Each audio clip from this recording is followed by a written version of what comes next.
Scepticism بھی شروع ہو گیا. بات ساری ہو رہی تھی نیٹو سپلائی سے خواتین حضرات، لیکن اب بات ساری یہ ہے کہ اس میں دو کلیئر کیمپس ہیں. جیسے میں نے عرض کیا کہ ایک تو یہ کہتا ہے کہ بجٹ نزدیک ہے، اب اس میں ظاہر ایک سیاسی پارٹی برسر اقتدار ہے، اس کا بھی یہی کہنا ہے، اور پھر الیکشن کیمپین شروع ہو چکی ہے. تو ہم پیپلز پارٹی کے بعض منسٹرز اور لیڈرز کو اب بھی ہم یہ کہتے ہوئے دیکھ رہے ہیں، وہ جو جس کو کہتے ہیں سیاسی بڑکے مار رہے ہیں، مثلاً یہ کہ اگلے الیکشن کے بعد لوڈ شیڈنگ قطعی طور پہ ختم ہو جائے گی، مہنگائی میں کمی آ جائے گی، پیٹرول کی قیمتوں میں کمی آ جائے گی. بلند بانگ دعوے تو کیے جا رہے ہیں، لیکن سوال یہ ہے کہ بلند بانگ دعووں سے پہلے ایک بجٹ منہ کھولے ہوئے کھڑا ہوا ہے. بجٹس میں اگر آپ غور کریں تو پچھلے بجٹ میں بھی ہم بہت ڈیفیسٹ میں تھے، کیونکہ وہ $5 بلین جو فرینڈز آف پاکستان نے وعدہ کیا تھا، یہ ہمیں باہر کے یا پاکستان کے جو فرینڈز تھے جو اس کانفرنس میں شریک تھے، ان کے کسی نمائندے نے ہمیں نہیں بتایا. یہ بتایا تو ہمارے اپنے نمائندے، ہمارے اپنے ڈیلیگیشن، ہمارے اپنے وزراء جو وہاں پہ تھے، انہوں نے پاکستان آ کے ہمیں یہ بتایا کہ $5 بلین پلیج ہو گئے ہیں. اور غضب یہ ہوا کہ 3 سال پہلے سے ہمارا جو بجٹ بننے لگا اس میں یہ اسیوم کیا گیا کہ یہ $5 بلین جو ہیں وہ تو ہمیں مل جائیں گے. وہ نہیں ملے، اور جب حقیقت حال کھلی تو پتہ یہ چلا کہ فرینڈز آف پاکستان نے پاکستان کی مدد کا ایک اخلاقی طور پہ تو وعدہ کیا ہے، لیکن اقتصادی طور پہ کسی نے بھی وعدہ نہیں کیا تھا، بلکہ انہوں نے تو ہمیں IMF کا راستہ دکھا دیا کہ ہم IMF کے تھرو آئیں تو IMF سافٹ ٹرمز پہ اپنے لونز دے دے گی. اب IMF کے سافٹ ٹرمز کیا ہوتے ہیں، اس پر بہت ساری بحث بھی ہو چکی ہے، ان پروگراموں میں بھی ہو چکی ہے. گویا آپ اپنے ملک کو گروی رکھنا شروع کر دیتے ہیں، اتنی سخت شرائط ہوتی ہیں IMF کی، اور اس کے سامنے سوائے اس کے کہ سر تسلیم خم کیا جائے کوئی چارہ نہیں ہوتا. لیکن ایک سوال میں ایک اور بھی آپ کے ذہنوں میں ڈالنا چاہتا ہوں، بلکہ آپ سے بھی پوچھنا چاہتا ہوں، ارباب حل و اقتدار سے بھی پوچھنا چاہتا ہوں. گزشتہ زمانے میں ہر سیاسی جماعت کے ونگز ہوا کرتے تھے، جس میں اقتصادی ونگ یعنی کہ ان کا اکنامک ونگ بھی ہوتا تھا، جو کہ شیڈو بجٹس بنایا کرتے تھے. اور پھر اگر پارٹی برسر اقتدار آتی تھی تو وزیر خزانہ اسی پارٹی میں سے لیا جاتا تھا جو اپنی پارٹی لائن کو ٹو کرتا تھا. لیکن اب اگر آپ دیکھیں تو انتہائی افسوس سے کہنا پڑتا ہے کہ پاکستان کی سیاسی پارٹیاں جو ہیں ان میں کہیں اکنامک ونگ نظر نہیں آتا ہے، کوئی اقتصادی شعبہ نہیں ہے، کوئی ماہر اقتصادیات جو ہے اس پارٹی کا رکن نہیں ہے. اور جب کوئی بھی پارٹی برسر اقتدار آتی ہے تو ہم نے یہ دیکھا ہے کہ ہمیں وزیر خزانہ امپورٹ کرنا پڑتا ہے امریکہ بہادر کی مرضی سے. پہلے ہمارے پاس شوکت عزیز بھی تھے، ابھی شیخ بھی آئے، شوکت ترین بھی، ایک لمبی لسٹ ہے.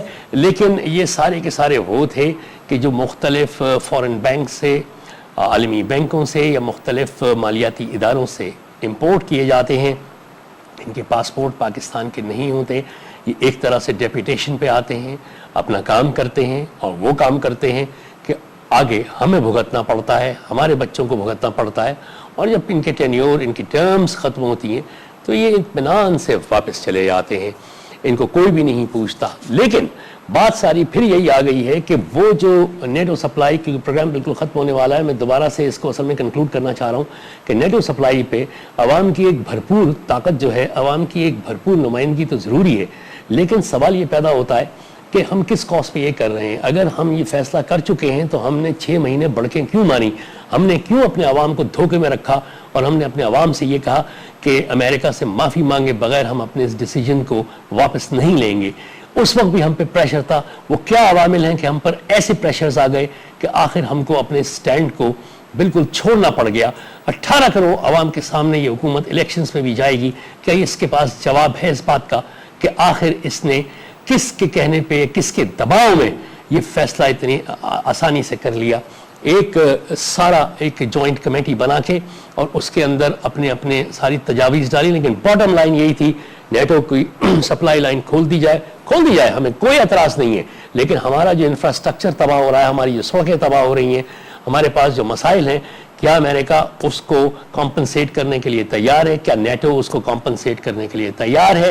کیا ہمیں جو اقتصادی ایک بحران کا سامنا ہے، کیا نیٹو اس کو کمپنسیٹ کرنے کے لیے تیار ہے؟ کیا وہ ہمیں راہداری دے گا؟ محض ٹرانزٹ ٹریڈ نہیں ہوگی، اب اس پہ فیس بھی لگنی چاہیے تاکہ پاکستان کی اقتصادی صورتحال بھی بہتر ہو سکے.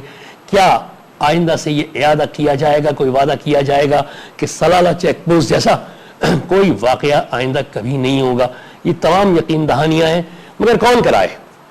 اور کس سے کرائے نیٹو کے ان 48 یا 42 ممالک سے کرائے جن کے جو چیف ہیں، جس کے جو بڑے سٹیک ہولڈر ہیں، وہ ہے یونائٹڈ اسٹیٹس آف امریکہ، اس کا صدر، اس کے سارے مشیر، اس کے وزراء، ان کے سیکرٹری آف اسٹیٹ. آخر کوئی نہ کوئی تو پاکستانیوں کو، 18 کروڑ پاکستانیوں کو یہ بھی تو باور کرائے کہ آئندہ ان غلطیوں کا اعادہ نہیں ہوگا اور کمپنسیٹ بھی کر دیا جائے گا. خواتین حضرات، پروگرام کا وقت ختم ہو گیا. میرے پاس اور بھی کچھ چیزیں تھیں، کچھ اور مشاہیر تھے جن سے میں بات کرتا، لیکن وقت کی تنگی تھی اور میں یہ چاہ رہا تھا کہ آج یہ گفتگو میں آپ سے 1 to 1 کروں. آپ میرے پروگراموں میں مختلف لوگوں کو دیکھتے ہیں، عموماً میرے گیسٹ ہوتے ہیں اور جو اپنے خیالات کا اظہار کرتے ہیں، لیکن کبھی کبھی وہ لمحہ بھی آتا ہے کہ ایک اینکر پرسن، اس کے پاس بھی ایک سوچتا ہوا دماغ ہوتا ہے، وہ بھی یہ سوچتا ہے کہ کم از کم وہ بھی اپنا نقطہ نظر تو بیان کرے، کیونکہ وہ بھی اتنا ہی پاکستانی ہے جتنے کہ آپ پاکستانی ہیں. وہ بھی اسی پاکستان کو اتنا خوشحال دیکھنا چاہتا ہے جتنا کہ آپ دیکھنا چاہتے ہیں.